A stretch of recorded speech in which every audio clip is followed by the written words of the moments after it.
start So, ko. good evening everyone. Good evening, Ma'am Dean. Good evening. The topic for today is chapter 4, the pig. So, unit 26, handling and restraining pigs. By the time they are weaned, young pigs are too big to be easily lifted. Older pigs can be moved from place to place using pig boards. Pigs are very clever and quick to learn. They can be dangerous. So, ang baboy, pwede ni siya mabalin. Pwede siya mabalin, balin-balin og dali og gamay pa siya pero og katong dako-dako na siya, kailangan na siya atong instrument na tawagan ni pig boards. Okay, dili man siya basta-basta kuan good ma transfer. So, learning objectives. After studying this unit, you should be able to safely handle young pigs, handle older pigs, restrain the pig. So, handling the young piglets can be caught from behind and held by grasping the hind leg just above the hock. The small piglet can be lifted by placing the other hand under the chest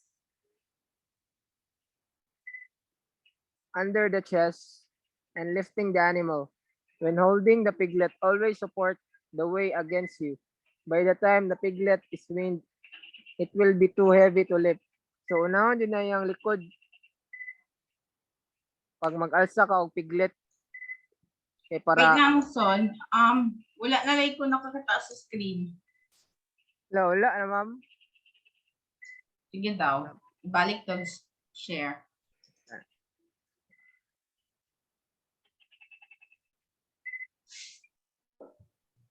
Ma'am. Okay, sige. So ina na ang pagunit sa handling the pig. Unahon sa likod kay og sa kuanin mo siya gunitan sa tubangan, na chance na makaambak pa siya kay liukan mo kay ng baboy. Dapat sa likod na tiil ang unahan. Handling the older pig. Pigs will naturally head for a gap or opening when you approach them or try to catch them. You can use this habit to make the pig go where you want it. If two big boards or wooden boards 0.8 meters square are placed either sides of the pig's head, it will move forward in the direction the handlers want it to go. As the animal gets older, it can be trained to move under the control of one handler who uses a board and a wooden bat about 1 meter long. So, madugay ni mo gandal sa pig ka na magkatigulang siya. Mura na siya maanad pud sa imo mga siya og maanad. Sige nimo og restrain ana pigboard. Kay mura na sila og kuan ba makaton na lang nila. Kay kanang wala pa ka nagkaling. Nag-sorting pa kasi imong mga baboy. Tapos pag-process. So maka-learn pa sila. Restraining a pig. You can restrain a pig by holding it with ropes against the wall or fence. Large pigs can be easily restrained with a rope or a wire loop around the snout. So, pwede dito magamit og PC. Itong baga-baga. Ikot lang mo sa isa sa mga pader or fence. So, muna siya ang picture. Ano yun? Yan na siya pag-restrain. So, unit 27. Teeth clipping in your pigs. The teeth of the young pig are clipped as soon as possible after birth. The piglet is born with 8 teeth. If the teeth are not clipped, the soul's mother other may be injured by suckling piglets. Removal of the teeth also prevents the young pigs injuring themselves while fighting or playing. So, need you din magkuha og teeth sa mga piglets kay masamad ang teeth sa ilang mother pag mag-milk kanang magkuan sila kanang maggatas sa ilang mother. So, kailangan siya kuhaan. So, learning objectives after studying this unit, you should be able to understand why the teeth of young pigs are clipped, carry out teeth clipping on the piglet as soon as possible after its birth, handling the saw and her young with as little stress as possible to both. Why are the teeth of piglets clipped?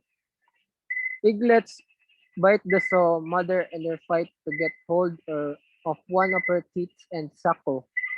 The pain caused by this disturbs the saw, causing her to get up and prevents her young from feeding. The cuts to the saw's udder also allow germs to infect the udder. In their fight to grasp the teeth and suckle, piglets will also bite and injure one another.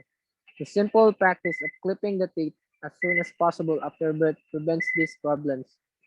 So importante yun siya magkuha og mag-clip siya sa i-clip ang teeth sa mga piglet kay mo man yung mga cause of infection if dili mabantayan masamad ang teeth sa so or ang mother. So dili na sila ganahan magpa-feed sa ilang mga anak. When to clip the teeth? The piglet's teeth should be cut as soon as possible after its birth. The teeth can be cut when the pig is only 15 minutes old. The sow and her young should be separated short for a short time as soon as possible. In order to clip the teeth, you will need either a pair of tooth clippers or pliers or forceps. So gamitan din mo siya tools. Kaya di mo na basta-basta gahi man makabungka ganay ng buak ganang planggana. Mapaakan na nga ng baboy. Clipping the tip. If the saw is not tied up, separate her from her young and place her in another pen. Take her as the saw with the litter can be dangerous. Kailangan yun siya i-separate kay mag-away-away man. Corner the young pigs and keep them together or place them in a box. Hold the head and press the corner of the piglet's mouth so that the jaws open. Place the clippers on either side of one pair of teeth, making sure that the tongue is not in the way. Tilt the head so that the pieces of the teeth will fall out of the mouth. Cut the teeth as close as possible to the gums. Clean the clippers before using them on another piglet. Operate on the rest in the litter, and when you have finished, put the piglets back with their mother immediately. Keep the young piglets warm. So inana siya, mura siya gi dentist at siya dentista, gitag ngipon. So unit 28, internal parasites of the pig. Pigs can be infected with a number of different roundworms. This can be result in poor weight gain in adults. In young pigs, infection with roundworms can cause diarrhea, weight loss, lung problems, and death.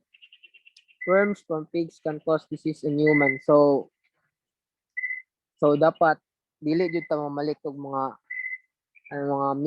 meat porks na dili aprobado sa kuan. Tawag na kalimot mo ko ato na kuan agency. Dapat na siya kuan seal. Kaya wala na seal, it means dili na siya kuan tarong. Learning objectives after studying this unit. The problems caused by roundworms in pigs, how to treat and control roundworm infections of the pig, and problems caused in human by pig parasites. Roundworm infections of the pig. Pigs can be infected with a number of different roundworms. People who keep pigs can notice large roundworms 25 to 40 centimeter long in the animal's dung. In pigs 2 to 5 months old, the worms cause diarrhea, weight loss, and lung problems. The young worms lives in the liver and lungs before passing into the intestine. The damage to the lungs can allow germs to attack and causes coughing and lung infections. The worm in the liver of young and adult pigs causes white spots, milk spots, to develop, such as the liver should not be eaten by humans. So kanang roundworms mo na tong color white na murag lain kay tanawon na magliok-liok basta ilang mapagawas pag maopera ng baboy. Mo na siya tong delikado. Delikado sa lawas sa tao. Sa tao pod kay maka-affect pod na siya sa tuwang health. Treatment and control of roundworms. Infected pigs are easily treated by dosing with a suitable treatment. Example, piperazine, CR13 Annex 1.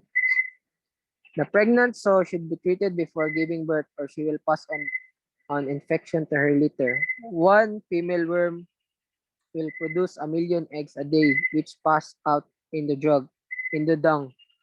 These eggs infect new hosts and can stay on the ground or pigsty for up to 5 years. So, inanang kadugayan nila magstay, dugay kay sila mamatay. Kay naman sila gina-consume sa lawas sa baboy. The worm in the asan ako? The problems caused by pig parasites in human. Pigs can be infected with a parasitic worm called Trichinella. The adult worm lives in the intestine while young worms are found in the muscles or meat. It does not appear to be a problem to the pig. Any animal which eats the pig meat can be infected with the worm. Pigs can be infected with Trichinella from eating rats which have the infection. Pigs also infected from contaminated meat.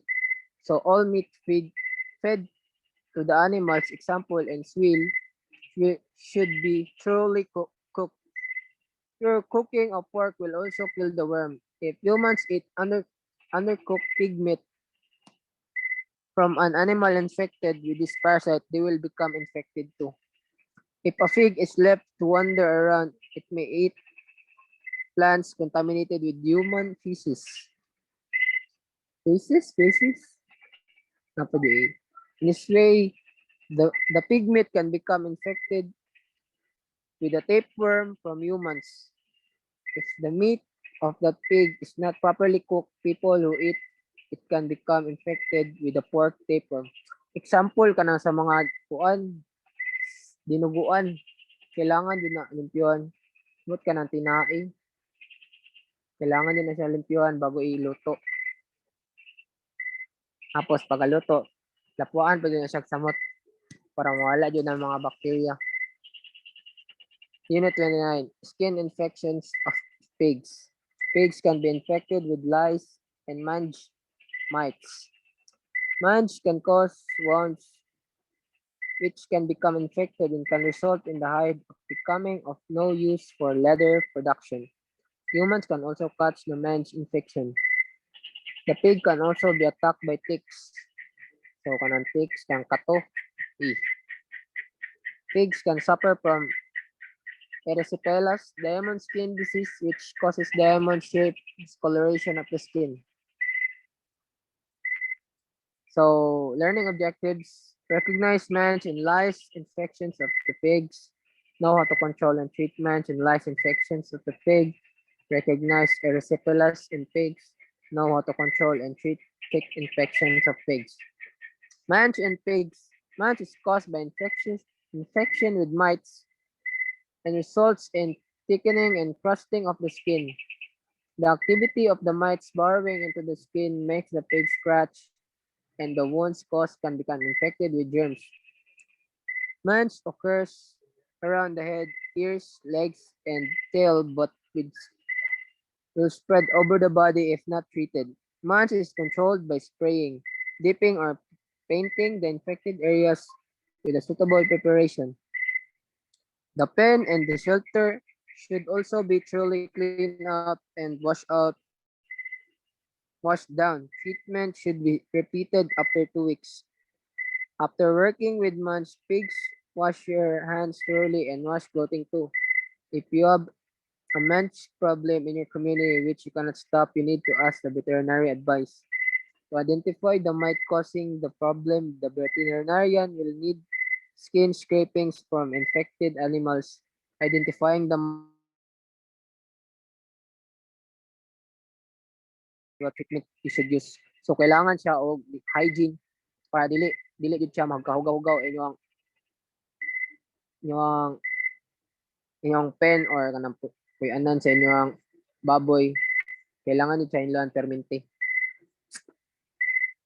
Lice and tick infections. Pigs can suffer from infection with dark-colored lice which can be seen on the animal's body. The lice feed on the skin and irritate the pig, which will scratch and can cause wounds which become infected. Treatment involves spraying with comapose and cleaning the areas where the animals are kept. Pigs can be attacked by some ticks, which takes blood. The ticks may carry other infections to the animals. Treatment can be carried out by spraying with suitable compound or by removing the ticks by hand or by touching them with kerosene or lighted cigarette. Affected pens should be thoroughly clean. Kayong ticks and lice, mo siya tanong kung kato. So, ang nindot ipakuha na nila ilang pang-resolve ani is na malatayon for animals. Kay mo lang yun makapawala sila, di na magbalik ang ilang ang mga katuan Kay mabahuan na sila sa kuan. Mo lang yun na ang ilang resolve. Erysipelas, diamond skin disease. Erysipelas or diamond skin disease of pigs can kill the animals. This is an infection of the pig's body which produces recognizable discoloration on the pig's body. These are reddish diamond-shaped areas on the skin. The animal may have purplish color to the head and ears. Pigs with erysipelas have high temperature and do not feed. They squall if touched. The animal can die from acute infection or in chronic cases, the animal survives but suffers from swollen joints and lameness. Erysipelas is treated by using an antibiotic penicillin. Animals can be vaccinated against the disease. Unit 30. Heat or oestrus in the sow. The female sow or the female pig or sow is ready to breed or reaches puberty at 5 months of age and will show signs of being in heat. Some slow-growing types of animals which are underfed will be older when they reach puberty. The sow will come into heat every 3 weeks throughout the year if she is not mated. Learning objectives. When a female pig ready for breeding, how often the pig comes into heat, the signs of heat in the pig, how to make the pig come into heat. When is the sow ready for breeding? Most breeds of pig reach puberty at 5 months of age, but some, example the Chinese pig, come into it for the first time at 3 months of age when they have enough good feed and water. The pig should not be used for breeding when she comes into heat for the first time. It's wiser to allow her to grow for another month before using her for breeding. She will then be better able to carry and suckle a good litter of young. Only sows with 14 teeth should be used for breeding so that all her litter can feed. If the pig is not if the pig is not mated, she will come into heat every 21 days, providing she has enough feed and water. So, kailangan maupahan ang female pig after 5 months pagid siya kay lain kung iahat nimo dili pwede kulang pa lang ang teats. Signs of heat. The female pig coming into heat is restless and may not eat. The vulva becomes pink and swollen. When the pig is pressed hard with the hands on either side of her back, she will stand still, showing she is ready to accept the male. So, inanang signs, ginagunitan niyang sa likod. The sow will be in heat for 8 to 36 hours. How to bring the sow into heat? Healthy, well-fed sows can be brought into heat so that breeding can be controlled. Putting a sow which is in heat in with those which are not in heat will make some of the latter come into heat. A better method is to pen sauce next to a boa so that they can see and smell him. The sauce will come into it, especially if the boa, the boar, Son, if the boar is cold and Jason. smelly. Ma'am, Sorry. Isa ha. ma'am, Saw na siya pagbasa. Saw. ma'am, saw. Okay. Saw guys, sorry ma'am. Sige, continue. Saw.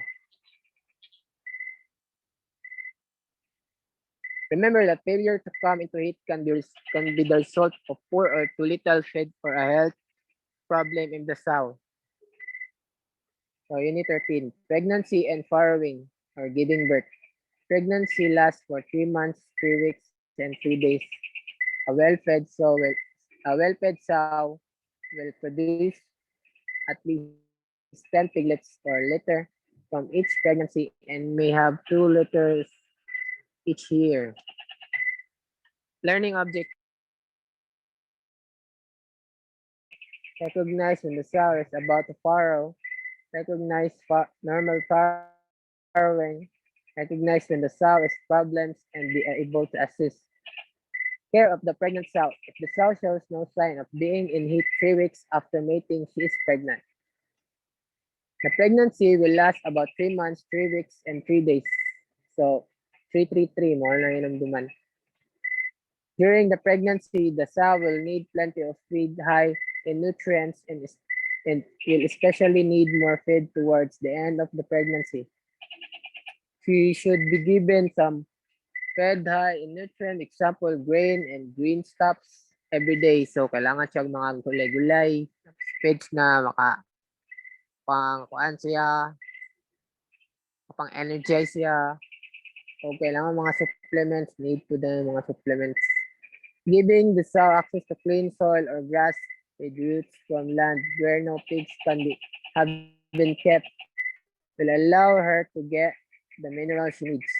Give the sow plenty of clean bedding when birth is close. So dapat limpyo kay bisig maapektuhan niya ang pag-farrowing. Normal farrowing. Farrowing is a natural process and the sow will usually need no help. Once the first piglet is born, the others and the afterbirth will quickly farrow. Farrowing should be completed within 2 to 3 hours. The navel cord will break. You do not need to cut it. And the piglet will immediately search for a tip and milk. If the navel bleeds, tie it lightly with a clean string or cord. So pag mugawas na ilang litter, diretso din ako siya mag-feed sa sow. Automatic na siya, madala na sa diretso pagawas niya. When and how to help in farrowing.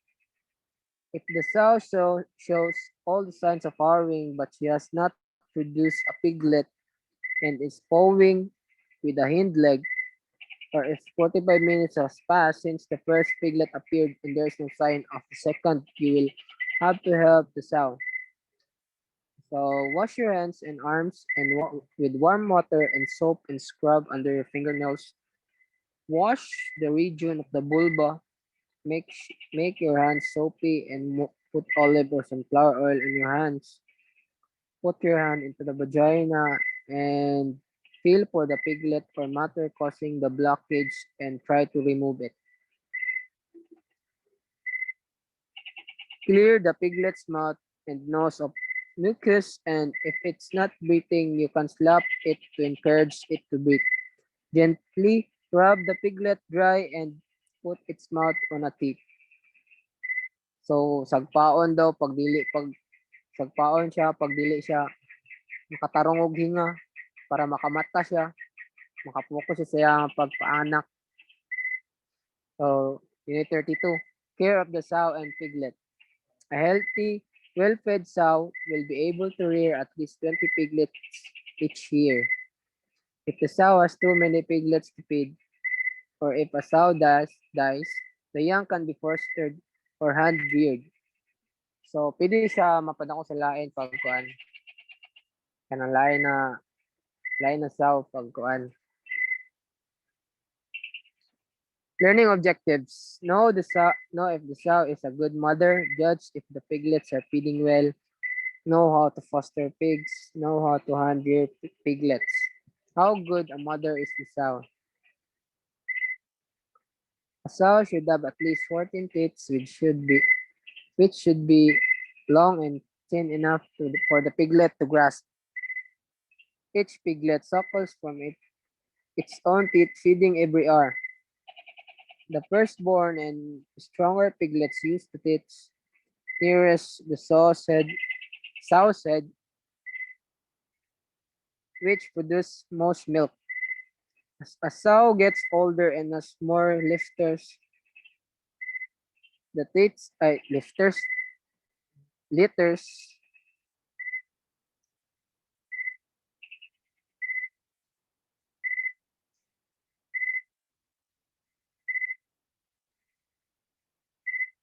ito, saan ako? As the sow gets older and has more litters, the teats can become large and making it difficult for the piglet to suckle. Sometimes the back teats do not produce much milk. A sow may be unable to feed all her young and is no longer fit for breeding. A sow can suffer from mastitis, which may develop as a result of damage to the teats caused by the piglet's teeth.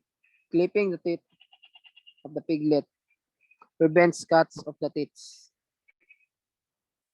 So, kailangan din siya mag-clipping kay kung dili siya mag-clipping, magsamad-samad ang teeth sa sow. So, magka-cause siya og mastitis. Are you are the young feeding well? Not all the piglets will grow at the same rate. Some will be born smaller than the others. They fight for feed, and the smaller piglets will grow at a slower rate and even die. We can expect to see a difference in weight gain and growth between the members of any litter. But if all of the piglets do not grow well and there are no obvious signs of disease, you should suspect poor milk production by the mother. This is often caused with old sows.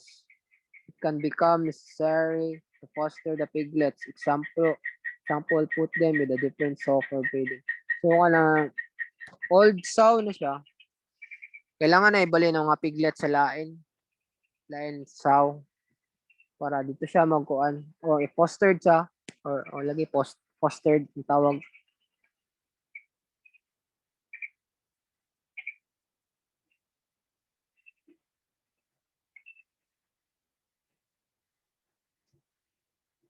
Fostering piglets. It is essential for all piglets to take colostrum from the mother. They will take the first fed within 1 hour of being born. If a sow dies during farrowing, her litter can be fostered to another. The orphans should be mixed in with the sow's own litter so that she will accept them. However, the foster mother will not be able to feed both litters at the same time. It will be necessary to use several foster mothers to feed the orphans. So, kung short og mother, jud, ngita na lang jud to, malit na lang jud tag bagong sawan ni.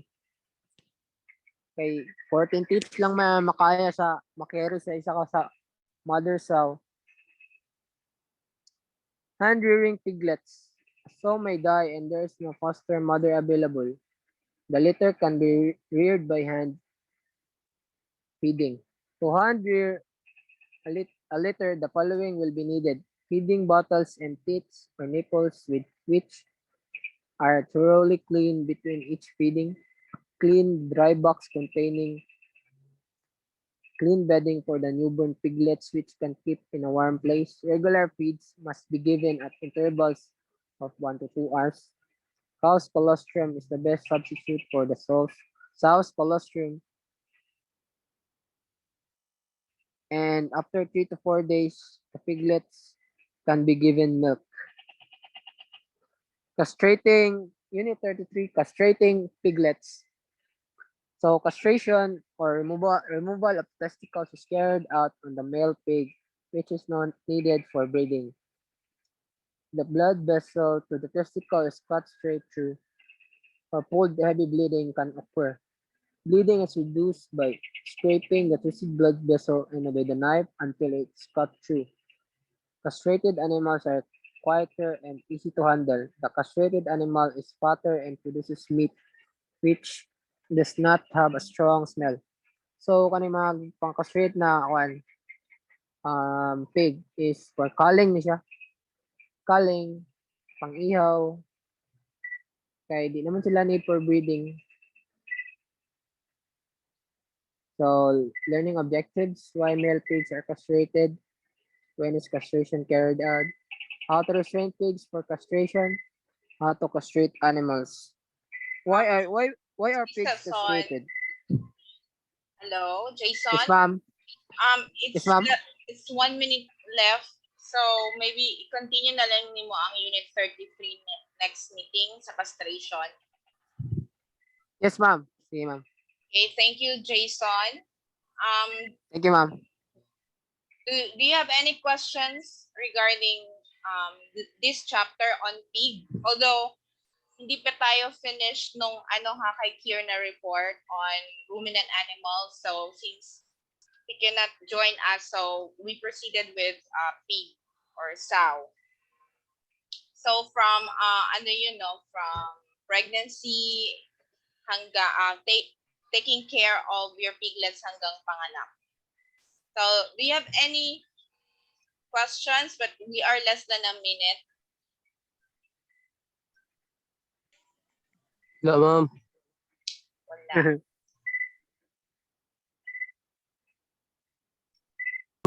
Ano, ma'am?